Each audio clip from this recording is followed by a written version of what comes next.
ये presentation amazing facts के मित्रों के द्वारा लाया जा रहा है।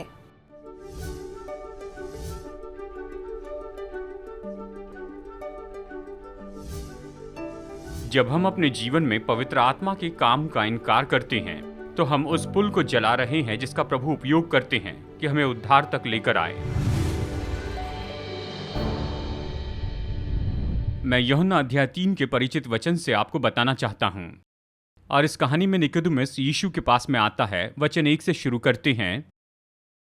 फरीसियों में निकोदेमुस नाम का एक मनुष्य था जो यहूदियों का सरदार था। उसने रात को यीशु के पास आकर उससे कहा, हे रब्बी, हम जानते हैं तू परमेश्वर की ओर से गुरु होकर आया है, क्योंकि कोई इन चिन्हों को यदि परमेश्वर उसके साथ न हो तो नहीं दिखा सकता। यीशु ने उसके दिल की बात की सच में सराहना की और उससे कहा, मैं तुझसे सच सच कहता हूं, यदि कोई नए सिरे से न जन्मे तो परमेश्वर का राज्य देख नहीं सकता। आप इसके अर्थ को समझ सकते हैं। उसने स्पष्ट कह दिया है। निकोदेमुस ने उससे कहा, मनुष्य जब बूढ़ा हो गया तो कैसे जन्म ले सकता है? क्या वो अपनी माता के गर्भ में दूसरी बार प्रवेश करके जन्म ले सकता है? यीशु ने उत्तर दिया, मैं तुझसे सच सच कहता हूं, जब तक कोई मनुष्य जल और आत्मा से न जन्मे तो वो परमेश्वर के राज्य में प्रवेश नहीं कर सकता। क्योंकि जो शरीर से जन्मा है वो शरीर है और जो आत्मा से जन्मा है वो आत्मा है। अचंभा न करके मैंने तुझसे कहा, तुझे नए सिरे से जन्म लेना अवश्य है। हवा जिधर चाहती है उधर चलती है और तू उसका शब्द सुनता है, परंतु नहीं जानता कहाँ से आती है और किधर को जाती है।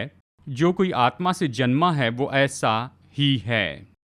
हम यही देख रहे हैं, आत्मा से जन्म लेने का क्या अर्थ है, और हम चर्चा कर रहे हैं। और विश्वासी के जीवन में पवित्र आत्मा के काम के महत्व को हम देख रहे हैं और इस जरूरत को देख रहे हैं कि हम में पवित्र आत्मा होना चाहिए। जब हम प्रभु को अपना जीवन समर्पित करते हैं उस समय की शुरुआती ताजगी ही हमें नहीं चाहिए, लेकिन बपतिस्मा पाने पर आपको आत्मा का वरदान पाना है। यहाँ प्रेरित अध्याय 2 में पतरस ने विश्वासियों से कहा, मन फिराओ और तुम में से हर एक बपतिस्मा ले तो तुम पवित्र आत्मा का दान प्राप्त करोगे। ये प्रतिज्ञा तुम और तुम्हारी संतानों और उन लोगों के लिए है जिन्हें प्रभु बुलाएगा। जब हम उसके पास पहली बार आते हैं तो वो हमें आत्मा की प्रतिज्ञा देते हैं, लेकिन फिर आत्मा बड़ी सामर्थ के साथ आता है। पतरस, याकूब, यूहन्ना पवित्र आत्मा का बपतिस्मा पाए थे, शायद यूहन्ना के द्वारा, मतलब यूहन्ना बपतिस्मा द्वारा जब बपतिस्मा लिया, लेकिन फिर पेंटिकोस्ट की सामर्थ के साथ उन्होंने पवित्र आत्मा पाया पेंटिकोस्ट में, प्रेरित अध्याय 2 में। तो हमें यह अंतिम वर्षा यानी पवित्र आत्मा का बपतिस्मा जरूर चाहिए। इन अंतिम दिनों में, जब अंतिम दिनों में पाप बढ़ेगा तो परमेश्वर का अनुग्रह और भी बढ़ेगा। जब शैतान की आत्मा बड़े क्रोध के साथ में आती है क्योंकि वो जानता है उसका समय बहुत कम है, तो परमेश्वर के लोग परमेश्वर की आत्मा की सामर्थ के द्वारा उन्हें इसके बदले में पवित्र आत्मा का दुगना भाग मिलना चाहिए, जैसे एलीशा ने प्रार्थना की थी। तो अब हम पवित्र आत्मा की बाइबल की प्राथमिकता के बारे में चर्चा करेंगे। कुछ लोग पवित्र आत्मा के महत्व के बारे में अलग धारणा रखते हैं। वो इस पर बात नहीं करते, इसका प्रचार नहीं करते, जबकि बाइबल इसे प्राथमिकता देती है। आदि में, उत्पत्ति में देखिए, ये कहता है परमेश्वर का आत्मा जल पर मंडरा रहा था। बाइबल के अंत में जाइए, प्रकाशित वाक्य में यहाँ पर यह कहता है आत्मा, और कलीसिया कहती है आ। यीशु की सेवकाई शुरू हुई जब वो पानी से बाहर आते हैं, पवित्र आत्मा से उसका अभिषेक होता है। और फिर यीशु के मरने के बाद जब वो स्वर्ग में जाते हैं, उसके अंतिम शब्द थे कि जगत में जाकर प्रचार करो और उन्हें पिता और पुत्र और पवित्र आत्मा के नाम से बपतिस्मा दो। तो हम देखते हैं कि परमेश्वर ने पूरी बाइबल में पवित्र आत्मा को प्राथमिकता दी है। अब शायद यहाँ पर रुककर हमें ये कहना चाहिए, ये पवित्र आत्मा कौन और क्या है। अब मैंने ये इसलिए कहा है क्योंकि पवित्र आत्मा कोई वस्तु नहीं, जैसे कुछ लोग पवित्र आत्मा के बारे में कहते हैं ये इलेक्ट्रिसिटी है। बाइबल के अनुसार पवित्र आत्मा एक व्यक्ति है। उसमें एक व्यक्ति के सारे स्वभाव गुण हैं। वो ईश्वरत्व के तीसरे व्यक्ति हैं। प्रेरितों के काम 5:3। पतरस ने कहा, हे हनन्या, शैतान ने तेरे मन में ये बात क्यों डाली कि तू पवित्र आत्मा से झूठ बोले? तू मनुष्य से नहीं परंतु परमेश्वर से झूठ बोला। पतरस ने हनन्या से कहा कि तूने इलेक्ट्रिकल फोर्स से झूठ नहीं बोला है, किसी रेडिएशन या एक्सरे से, परमेश्वर से झूठ बोला, क्योंकि पवित्र आत्मा परमेश्वर का आत्मा है। ये एक अलग व्यक्तित्व है। यहाँ प्रेरितों के काम अध्याय 7 वचन 51 में देखिए, तुम सदा पवित्र आत्मा का विरोध करते हो। इफिसियों 4 वचन 30, पवित्र आत्मा को शोकित मत करो। शोकित करना तो भावनात्मक होता है, पवित्र आत्मा शोकित हो सकता है। पहला थिस्सलुनीकियों 5:19 आत्मा को न बुझाओ। परमेश्वर का आत्मा हमारे हृदय में प्रज्वलित होता है, हम उसके कामों को बुझा सकते हैं उसका इनकार करने के द्वारा। इसलिए ये कहता है पवित्र आत्मा के विरुद्ध पाप न करो। प्रेरित 13:2। जब वे उपवास और उपासना कर रहे थे तो पवित्र आत्मा ने कहा, पवित्र आत्मा बोलते हैं जैसे कोई व्यक्ति बोलता है। देखिए, पवित्र आत्मा ने कहा, उसने मध्यस्थी की। रोमियो 8:26। जल्दी से इसे देखेंगे, हमारे पास समय नहीं कि सब पढ़े। वो आज्ञा देते हैं, प्रेरितों के काम 16:6 और 7। वो नियुक्त करते हैं, प्रेरित 20:28। वो अगुवाई करते हैं, रोमियो 8:14। वो सुधारते हैं, यूहन्ना 16:8। पवित्र आत्मा में बुद्धिमत्ता है, भावना, इच्छा है। वो शोकित हो सकते हैं और उसमें वो सब कुछ है जो एक व्यक्तित्व में होता है। उसके पास देह नहीं है। यहीं पर ये उलझा हुआ दिखता है। लोगों को मनुष्य के रूप में थोड़ा मुश्किल होता है। यहाँ तक कि यीशु ने कहा परमेश्वर आत्मा है। हम कोशिश करते हैं कि परमेश्वर को अपने तरीके से बनाए, इसलिए ये समझ से बाहर है। अब देखिए, परमेश्वर पिता और पुत्र का एक रूप है। बाइबल बताती है उनकी आंखें हैं, हाथ है, पैर हैं और ऐसे ही बहुत सा विवरण है।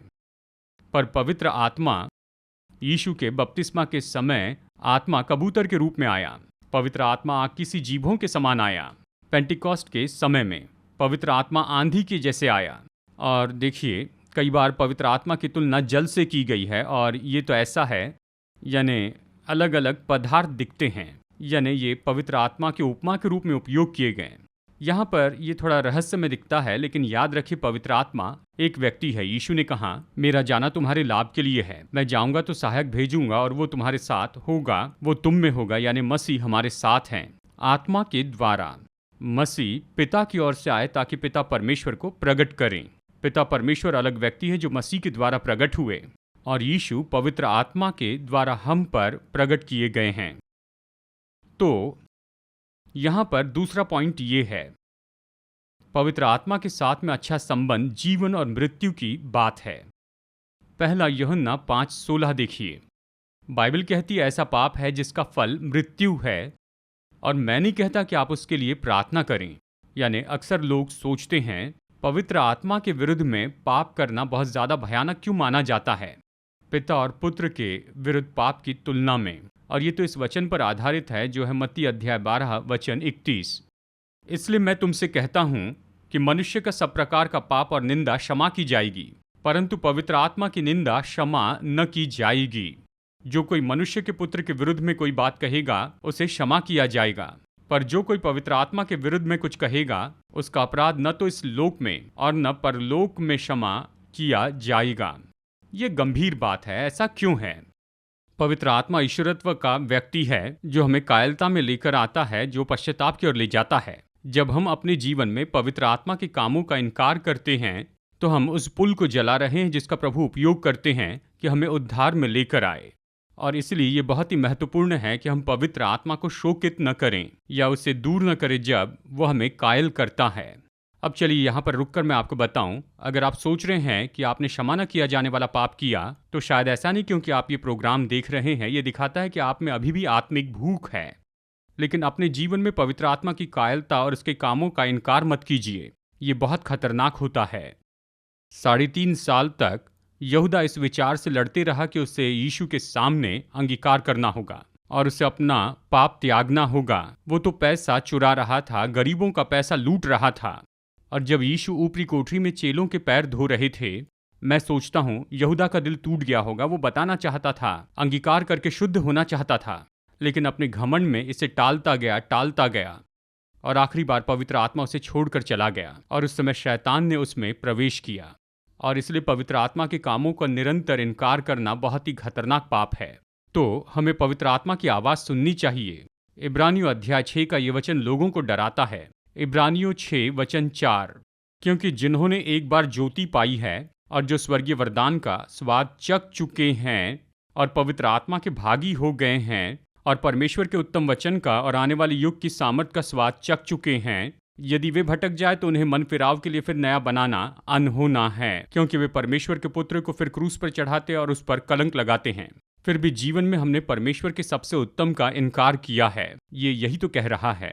इससे बढ़कर वो क्या करेंगे? वो कहते हैं मैंने अपना पुत्र दे दिया। अगर ये तुम्हारे दिल को न छू ले तो परमेश्वर और क्या करेंगे? तो परमेश्वर के सबसे उत्तम का इनकार करने के बारे में सावधान रहिए, क्योंकि यह हमें वहां पहुंचाएगा जहां हम उद्धार की योजना की सराहना न करें। तीसरी बात, हमें जीवन के लिए पवित्र आत्मा चाहिए, अनंत जीवन के लिए। रोमियो 8:6। शरीर पर मन लगाना तो मृत्यु है, पर आत्मा पर मन लगाना जीवन और शांति है। इसी अध्याय में वचन 9 देखते हैं, रोमियो 8:9। जबकि परमेश्वर का आत्मा तुम में बसता है तो तुम शारीरिक दशा में नहीं परंतु आत्मिक दशा में हो। यदि किसी में मसीह का आत्मा नहीं तो वो उसका जन नहीं। अगर आप यीशु के साथ में नहीं हैं तो यीशु ने कहा, अगर तुम मेरे साथ नहीं तो मेरे विरुद्ध में हो।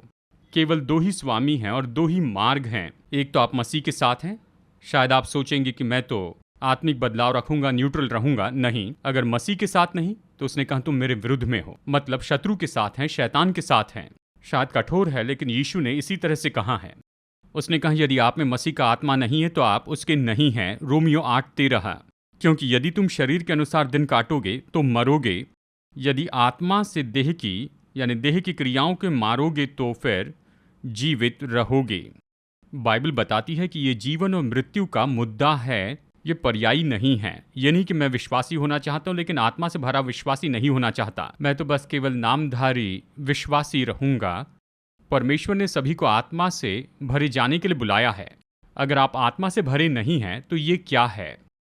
मुझे याद है थॉमस एडिसन ने एक बार इस तरह से बताया था। उन्होंने अपने एक साइंटिस्ट से कहा इस लाइट बल्ब में से एक का वॉल्यूम गिने, और उन्होंने अपने कैलकुलेटर निकाल लिए और फॉर्मूला से कैलकुलेट करने लगे, ज्योमेट्री उपयोग की। उन्होंने पूछा आप लोग क्या कर रहे हैं? देखिए हम सोच रहे हैं कि इस बल्ब में कितना वॉल्यूम है। और फिर उन्होंने वो बल्ब लिया, उसका ढक्कन हटाया और उसमें पानी भरा और उसे एक स्क्वायर में उंडेला। कहा अब गिन लो। तो उन्होंने कहा ओ, यानी हवा बाहर कैसे निकालते हैं? पानी भीतर डालने के द्वारा। यदि हम चाहते हैं कि हमारे जीवन से शैतान और संसार को निकाल दे तो इसे किसी और से भरना होगा। अगर आप दूसरी चीजों से भरे हैं तो आप आत्मा से नहीं भर सकते हैं। तो आत्मा प्राप्त करने के लिए तैयार रहने का मार्ग है कि खुद को खाली करे और चुनाव करे कि सब छोड़ दे। ऐसी जगह पर आए कि अपना क्रूस उठाए और कहें प्रभु जी मेरी इच्छा नहीं आपकी इच्छा पूरी हो। यीशु ने कहा अगर तुम अपना प्राण बचाना चाहोगे तो उसे खोओगे, लेकिन मसीह के लिए उसे जाने देते हैं तो तुम अपना जीवन प्राप्त करोगे। तो पूरी दुनिया को प्राप्त करके अपने प्राण को खोने से क्या लाभ होगा? तो विश्वासी के नाते शुरू में ये खुद को खाली करने से शुरू होता है ताकि परमेश्वर आपको उससे भर दे जो हमेशा रहता है, और ये पवित्र आत्मा है। तो कहीं मत जाइए दोस्तों, बस कुछ ही समय में आज के बाकी के प्रेजेंटेशन को देखने के लिए हम लौट आएंगे। अमेजिंग फैक्ट आपको मुफ्त की भेंट भेजना चाहता है आपके घर यहाँ भारत में। अपनी फ्री कॉपी मंगवाने के लिए स्क्रीन के नंबर पर फोन कीजिए या वेब एड्रेस पर जाइए और इस अद्भुत स्रोत को पढ़ने के बाद अवश्य इसे अपने दोस्तों को शेयर कीजिए। तो आइए आज के बाकी प्रेजेंटेशन को देखते हैं और परमेश्वर के वचन से कुछ अद्भुत तथ्य सीखते हैं। और फिर आगे देखते हैं पॉइंट नंबर 4, हमें आज्ञा मानने के लिए पवित्र आत्मा चाहिए। रोमियो 8:13 और 14 में, यदि तुम शरीर के अनुसार दिन काटोगे तो मरोगे, यदि आत्मा से इसे कैसे करेंगे? हमने इसे देखा है, पर इस मुद्दे पर बताना चाहता हूं। आत्मा से देह की क्रियाओं को मारोगे यानी उसे खत्म करोगे। यदि आत्मा से देह की क्रियाओं को मारोगे तो जीवित रहोगे। इसलिए कि जितने लोग परमेश्वर के आत्मा के चलाए चलते हैं वही परमेश्वर के पुत्र हैं। और यहजकेल 36:27, मैं अपना आत्मा तुम्हारे भीतर देकर ऐसा करूंगा। परमेश्वर कहते हैं मैं अपना पवित्र आत्मा दूंगा और ऐसा करूंगा कि तुम मेरे विधियों पर चलोगे और मेरे नियमों को मानोगे। अब ये सब कैसे होता है? देखिए, ये सामर्थ आती है जब पवित्र आत्मा हमें नया हृदय देता है। ये नया हृदय प्रेम का हृदय है, ऐसा हृदय जहां परमेश्वर से और अपने पड़ोसी से प्रेम रखते हैं। पौलुस कहता है प्रेम व्यवस्था को पूरा करना है। यीशु ने कहा सारी आज्ञाएं इसमें पूरी होती है कि हम एक दूसरे से प्रेम रखें, और इसका सार बस इसी में है कि प्रभु से प्रेम रखें। और यीशु व्यवस्था विवरण से कह रहे थे अध्याय 6 जब कहा कि अपने पूरे आत्मा प्राण और बुद्धि से प्रभु से प्रेम रखना। और फिर यीशु ने कहा ले व्यवस्था 19:18 से जब उसने कहा अपने जैसे अपने पड़ोसी से प्रेम रख। देखिए, पहली 4 आज्ञाएं परमेश्वर के साथ हमारे प्रेम के संबंध के बारे में हैं। प्रभु से प्रेम करेंगे तो झूठे ईश्वरों के पीछे नहीं जाएंगे, प्रभु से प्रेम करेंगे तो हम उसका नाम व्यर्थ में नहीं लेंगे और ना अपना समय बर्बाद करेंगे, न उसकी तुलना किसी और वस्तु के साथ में करेंगे। वैसे ही पड़ोसी से प्रेम रखना है। जब परमेश्वर ने हमें वरदान के रूप में नया हृदय दिया है, परमेश्वर और मनुष्य के लिए प्रेम दिया, तो हम उनका कुछ चुराएंगे नहीं, उन्हें मारेंगे नहीं, उनकी हत्या नहीं करेंगे या उनकी पत्नी नहीं छीनेंगे। और यही तो अगली 6 आज्ञाओं के बारे में है। और इसलिए प्रेम व्यवस्था पूरी करना है। इसलिए यीशु ने कहा, यदि तुम मुझसे प्रेम करते हो तो मेरी आज्ञाओं को मानो, और मैं पिता से प्रार्थना करूंगा और वो तुम्हें एक और सहायक देगा कि वो सदा तुम्हारे साथ वास करे, अर्थात सत्य का आत्मा, जिसे संसार ग्रहण नहीं कर सकता क्योंकि वो उसे न देखता है और न जानता है, पर तुम उसे जानते हो क्योंकि वो तुम में वास करता है और वो तुम्हारे संग होगा। अब ये दोधारी तलवार के जैसे है। प्रभु उन्हें अपनी आत्मा देता है जो आज्ञा मानते हैं, और प्रभु आत्मा इसलिए देते हैं ताकि हम आज्ञा माने। मसीह जीवन जीना सच में असंभव है परमेश्वर के बिना। यीशु के पीछे चलना और उसके जैसे जीना, ये तो सच में असंभव दिखाई देता है परमेश्वर की आत्मा के बिना। मुझे याद है, हम रशिया में थे 25 साल पहले। 1992 की बात है, जब हम वहाँ पर गए थे। हम स्टावरपूल में गए थे और वहाँ पर एक सभा चल रही थी। हमने दिलचस्प बात देखी कि वहाँ की शहर की बसें फुल हो चुकी थी और उन बसों में तो टायर लगे हुए होते थे, पर वो ओवरहेड इलेक्ट्रिसिटी से जुड़े थे।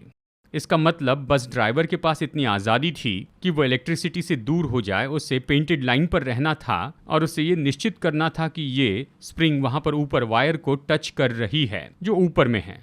लेकिन एक बस ड्राइवर थोड़ा सा रास्ते से हटा और डिस्कनेक्ट हो गया और उसने ज़ोर से चिल्लाया और कुछ लोग बस से बाहर आए। यानी जैसी बस रुक गई तो पूरा ट्रैफिक रुक गया। हमने देखा कि लोग बस से बाहर आ रहे हैं और बस के पीछे आ गए और बस को धक्का लगाकर सही लाइन में लेकर आए। और ड्राइवर का ये अनुभव एक बार से भी ज़्यादा था। वो उस इंसुलेटेड पोल के पास में गया और स्प्रिंग का मैकेनिज्म वापस वहाँ पर लाकर जोड़ा और सब कुछ चलने लगा और वो सब बस में वापस बैठे और आगे बढ़े। यानी यही तो चाबी है कि पावर से जुड़े रहें। अब आप क्या सोचते हैं, अगर ड्राइवर सबसे कहे कि तुम नीचे उतरो और धक्का मारते हुए आगे बढ़ेंगे, आज के सारे बस स्टॉप में बढ़ेंगे। इसका कोई अर्थ नहीं होता। लेकिन बहुत से विश्वासी ऐसे ही काम कर रहे हैं, अपने बल में कोशिश कर रहे हैं, परमेश्वर के प्रेम के बिना, उसके आत्मा के बिना कोशिश कर रहे हैं कि धक्का लगाएं कि वो विजयी मसीह जीवन जीते चले जाएं। बस उन्हें यही करना है कि उस सामर्थ के साथ में जुड़ जाएं। और मैं आपसे कहूं, पवित्र आत्मा में बहुत सी सामर्थ्य है जो हमारे लिए उपलब्ध है। आप बाइबल में पढ़ते हैं कि परमेश्वर ने हमें बहुत से उदाहरण दिए हैं। यह अद्भुत सामर्थ्य है। परमेश्वर का आत्मा एक मनुष्य शिमशोन पर आता है और वह 1000 लोगों को मारता है। केवल शिमशोन के साथ नहीं, लेकिन दाऊद के वीरों के साथ भी यही हुआ। दाऊद और गोलियत, भालू और सिंह के साथ हुआ। यानी आत्मा आपको उस काम को पूरा करने के लिए जो भी सामर्थ्य चाहिए दे सकता है। परमेश्वर विश्वास योग्य है। परमेश्वर आपको आपके सहने से बाहर दुख उठाने नहीं देगा, पर परीक्षा के साथ में बचाव का रास्ता भी देगा। आप जिन परीक्षाओं का सामना करते हैं, परमेश्वर ने पौलुस से कहा, मेरा अनुग्रह तेरे लिए बहुत है। आत्मा के द्वारा जो भी चाहिए वो आपको देंगे, इसलिए आपको कहने की जरूरत नहीं, ये बहुत ज्यादा था, मैं संभाल नहीं पाया। मसीह के द्वारा आप कुछ भी कर सकते हैं। आप मसीह जीवन ऐसे नहीं जी सकते। आप पानी पर नहीं चल सकते, लेकिन अगर आप अपनी आंखें यीशु पर लगाए रखें तो पानी पर चल सकते हैं, जैसे पतरस चला। यही चाबी है। मसीह जीवन जीना तो सच में असंभव है। जब तक कि प्रभु महान काम न करे और अपनी आंखें आप यीशु पर न लगाएं, तब आप असंभव काम करेंगे। हमें पवित्र आत्मा चाहिए निर्देश के लिए और मार्गदर्शन के लिए। यूहन्ना 6:63। आत्मा तो जीवनदायक है, शरीर से कुछ लाभ नहीं। जो बातें मैंने तुमसे कही हैं वे आत्मा हैं और जीवन भी हैं। यूहन्ना 14:26। परंतु सहायक अर्थात पवित्र आत्मा, जिसे पिता मेरे नाम से भेजेगा, वो, ध्यान दीजिए, वो तुम्हें सब बातें सिखाएगा और जो कुछ मैंने तुमसे कहा है वो सब तुम्हें स्मरण कराएगा। देखिए, पिता परमेश्वर, पुत्र परमेश्वर और पवित्र आत्मा यीशु के बपतिस्मा में जुड़े थे। जब यीशु ने अपनी सेवकाई शुरू की थी, परमेश्वरत्व के सारे व्यक्ति उसमें जुड़े थे और हमारे बदलाव में भी परमेश्वर के सारे व्यक्ति जुड़े हुए हैं। लेकिन परमेश्वर अपना आत्मा हमारे जीवन में लाते हैं जब मसीह पानी से बाहर आए। बाइबल कहती वो आत्मा की अगुवाई में चले और वो सामर्थ के काम करने लगे, क्योंकि नई सामर्थ उसके जीवन में वहां आई थी। तो हमें निर्देश चाहिए। पवित्र आत्मा ऐसा कभी कुछ नहीं कहेगा जो पवित्र वचन के विरुद्ध में होगा। वो हमें वचन याद दिलाएगा। यूहन्ना 16:13। परंतु जब सत्य का आत्मा आएगा तो तुम्हें सब सत्य का मार्ग बताएगा, क्योंकि वो अपनी ओर से न कहेगा, परंतु जो कुछ सुनेगा वही कहेगा और आने वाली बातें तुम्हें बताएगा। आप वो धीमी आवाज सुन पाएंगे, परमेश्वर मार्गदर्शन करेंगे और कहेंगे यही मार्ग है, तुम इसमें चलो। 1 कुरिन्थियों 2:14। परंतु शारीरिक मनुष्य परमेश्वर के आत्मा की बातें ग्रहण नहीं करता, क्योंकि वो उसकी दृष्टि में मूर्खता है, न उन्हें जानता है, क्योंकि उनकी जांच आत्मिक रीति से है। यहाँ तक कि बाइबल समझने के लिए हमें पवित्र आत्मा की जरूरत है कि इस किताब को समझ सके जो पवित्र आत्मा की प्रेरणा से है। बाइबल कहती पवित्र लोग पवित्र आत्मा की प्रेरणा में काम किए, तो पवित्र वचन समझने के लिए पवित्र आत्मा की कितनी जरूरत है। बाइबल पढ़ने के पहले प्रार्थना कीजिए, प्रभु बात करेंगे। केवल वचन सुनने से विश्वास ही नहीं आता, लेकिन पवित्र आत्मा आता है जब हम वचन पढ़ते हैं, और अच्छे से समझने के लिए हम पवित्र आत्मा से प्रार्थना करते हैं। और इसलिए यीशु ने ये प्रार्थना की है, जिसके सुनने के कान हो वो सुन ले कि आत्मा कलीसिया से क्या कहता है। यहाँ सुनना शब्द केवल आवाज में सुनना नहीं है, लेकिन इच्छा रखनी है कि आज्ञा माने और गौर से सुने। मैंने एक किताब पढ़ी ऐसे लोगों के बारे में जो सऊदी अरेबिया पार कर रहे थे, और वहाँ के जो लोग हैं वो तो रात के समय तारों को देखते हैं, लेकिन कई बार बादल इतना घिरा होता है कि न चांद सूरज तारे दिखते हैं। तो ऐसे मौके पर ऐसे कारवां के जो अगवे हैं वो अपने साथ घरेलू कबूतर लाते, और उस घरेलू कबूतर के पैर में वो एक लंबा धागा बांधते थे, और जब भी ऐसे तूफान में खो जाते तो इस कबूतर को उड़ा देते थे, जो कुछ समय तक ऐसे एक चक्कर काटता और फिर मुड़ता उसी दिशा में जिन्हें इन्हें बढ़ना चाहिए। ये मानो उस जमाने का बिल्ट इन जीपीएस था। वो घरेलू कबूतर जानता था कि किस दिशा में जाना है, और वो उनका मार्गदर्शन करता। यानी जब परमेश्वर का आत्मा हमारे पास है, वो मार्गदर्शन करता है, जानता है कि किस मार्ग में जाना है। हमें प्रभावी प्रार्थना के लिए पवित्र आत्मा की जरूरत है। हमें पवित्र आत्मा के लिए प्रार्थना करनी है ताकि पवित्र आत्मा प्रार्थना करें। लूका 11:13। अतः जब तुम बुरे होकर अपने बच्चों को अच्छी वस्तुएं देना जानते हो, तो स्वर्गीय पिता अपने मांगने वालों को पवित्र आत्मा क्यों न देगा। तो पवित्र आत्मा के लिए प्रार्थना कीजिए। जब सुबह मैं डिवोशन के लिए घुटने टेकता हूँ, मैं कहता हूँ प्रभु जी मुझे अपनी आत्मा दीजिए ताकि मैं प्रार्थना के लिए मुद्दे जान सकूं। जैसे आप रोमियो 8:26 में पढ़ते हैं, इसी रीति से आत्मा भी हमारी दुर्बलता में सहायता करता है, क्योंकि हम नहीं जानते कि प्रार्थना किस रीति से करना चाहिए, परंतु आत्मा आप ही ऐसी आहें भर भर कर जो बयान से बाहर है हमारे लिए विनती करता है। मुझे दूसरे लोगों के जैसे गीत गाना पसंद है, लेकिन मेरी आवाज़ उतनी अच्छी नहीं है। लेकिन जो अच्छे से गाते हैं उनके साथ मिलकर गाना पसंद है। मुझे अच्छा लगता है, गीत गाने के बारे में अच्छा लगता है जब वो मेरे साथ होते हैं कि मुझे की पर बनाए रखें। पवित्र आत्मा के साथ भी ऐसे ही हम पवित्र आत्मा के साथ प्रार्थना करते हैं, मसीह से आत्मा में प्रार्थना करते हैं। इफिसियों 6:18 कहता है, हर समय और हर प्रकार से आत्मा में प्रार्थना और विनती करते रहो, इसीलिए जागते रहो और सब पवित्र लोगों के लिए लगातार विनती किया करो। सब निरंतर प्रार्थना करते रहो। तो हम विश्वासियों को आत्मा के लिए प्रार्थना करनी है। किसी को प्रभु के बारे में बताना है, पता नहीं क्या कहें, तो प्रार्थना कीजिए। उन्हें कार में लेकर चलिए, प्रार्थना कीजिए कि आत्मा से जुड़े रहें। अगर आप देखें, कुछ चमगीदड़ दिन में तो कुछ रात को उड़ते हैं, जिन्हें आप देखते हैं और आप सुन नहीं सकते, लेकिन वो निरंतर बात करते रहते हैं। उनके लिए खास इंस्ट्रूमेंट बनाए हैं, और ये तो इस तरह से हमेशा बातें करते हैं अल्ट्रा हाई फ्रीक्वेंसी में, वो सचेत कानों से सुन सकते हैं। कुछ चमगीदड़ जो रात को उड़ते हैं, उनकी आंखें अजीब हैं। हो सकता है शायद वो अच्छे से देख भी न पाएं, यानी वो जहाँ भी उड़ते हैं वहाँ पर हवा के कीड़ों का अनुमान लगाते हैं उनकी आवाज़ से। यहाँ पर उन्हें निरंतर गीत गाना है, यानी उन्हें निरंतर वो आवाज़ निकालनी है ताकि वो निरंतर समझ सके कि वो कहाँ हैं, और जैसे वो रुक जाएं तो टकराते हैं या रास्ता भटकते हैं। ये ऐसा ही है, हम अपने आत्मिक वोकल कॉर्ड्स खोना नहीं चाहते हैं। इसलिए ज़रूरी है कि निरंतर परमेश्वर की आत्मा के द्वारा बताएं कि हम आत्मा में कहाँ हैं और प्रार्थना में जुड़ जाएं। आत्मा प्रार्थना में हमारी मदद करता है, और हर तरह से आप आत्मा में प्रार्थना करते चले जाइए। जैसे मैं ऐसे देशों में गया हूँ और वो वहाँ पर अपने पड़ोसी से इस तरह पूछता है, मुझे दूध देने वाली गाय खरीदनी है, तो पड़ोसी ने वो गाय उसे बेची। पड़ोसी ने उसे बेचा। कुछ हफ्तों बाद कहा, जो गाय तुमने मुझे बेची थी वो ज़्यादा दूध नहीं देती है। शुरू में ऐसा लगता था बहुत दूध देती है, लेकिन अभी बहुत ही कम दूध मिलता है। तो पूछा, दिन में 2 बार दूध निकालते हो? तो कहा नहीं, कई बार मुझे उसकी ज़रूरत नहीं है, कई बार मुझे बस थोड़ा सा चाहिए, तो कई बार 1 या 2 कप चाहिए। तो इस किसान ने कहा, अगर तुम चाहते हो कि वो गाय दूध देती रहें तो जितना हो सके दूध लीजिए, दिन में कम से कम 2 बार प्रतिदिन, और थोड़ी ही आत्मा में संतुष्ट मत होइए, क्योंकि आपने जितना मांगा उतना ही मिलेगा। पवित्र आत्मा के बपतिस्मा के लिए प्रार्थना कीजिए और प्रतिदिन इसके लिए प्रार्थना कीजिए। बाइबल कहती है कि हमें प्रभु से मांगना है कि अंतिम समय में वर्षा हो। हम ऐसा अनुभव कैसे पा सकते हैं? मांगने से। अगर आप बुरे होकर अपने बच्चों को अच्छी वस्तुएं देते हो तो स्वर्गीय पिता मांगने वालों को पवित्र आत्मा क्यों कर न देगा?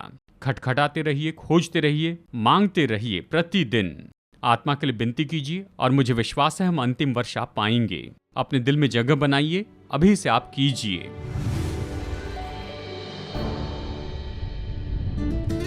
क्या आपके बच्चों को मज़ा करना पसंद है? मुझे तो है। अमेजिंग फैक्ट्स का amazing adventures kids Bible guide बहुत ही सरल है। इसमें मेरे लिए बाइबल के बहुत से लेसन्स बहुत दिलचस्प बनाए हैं। ये तो बहुत ही अलग अलग रंग के हैं और इसी के साथ इसमें बहुत से पजल्स हैं, बहुत से क्विज भी हैं जिससे पढ़ने में मज़ा आता है, जैसे दानव को मारना, जान बचाने वाला जहाज़, समुंदर की यात्रा, कब्रिस्तान में सीटी बजाना। बाइबल के 10 पार्ट हैं। मैंने इससे बहुत कुछ सीखा है। इससे मैंने साहस के बारे में बहुत कुछ सीखा है। मैंने इससे बहुत कुछ सीखा है। इससे ये केवल इंग्लिश में उपलब्ध है। आज ही अपने बच्चों के लिए अमेजिंग फैक्ट्स का ये पूरा सेट मंगाइए। हमसे संपर्क कीजिए।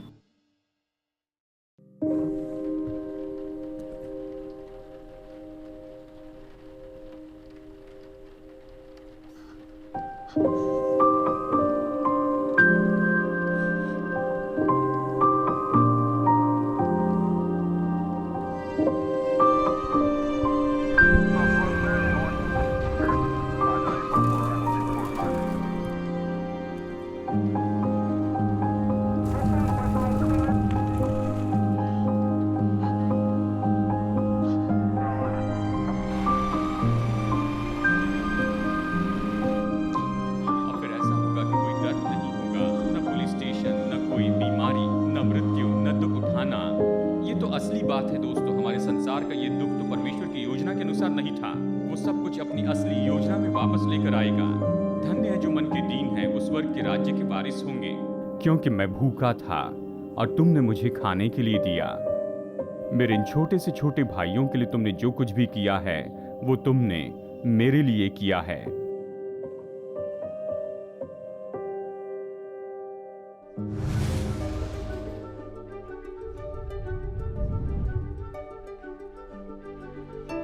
आज के फ्री ऑफर को मंगवाइए, ये आपके लिए एक आशीष है।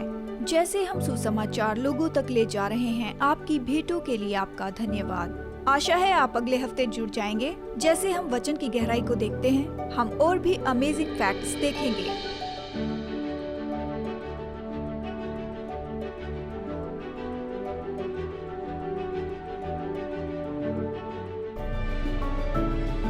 ये प्रेजेंटेशन अमेजिंग फैक्ट्स के मित्रों के द्वारा लाया गया।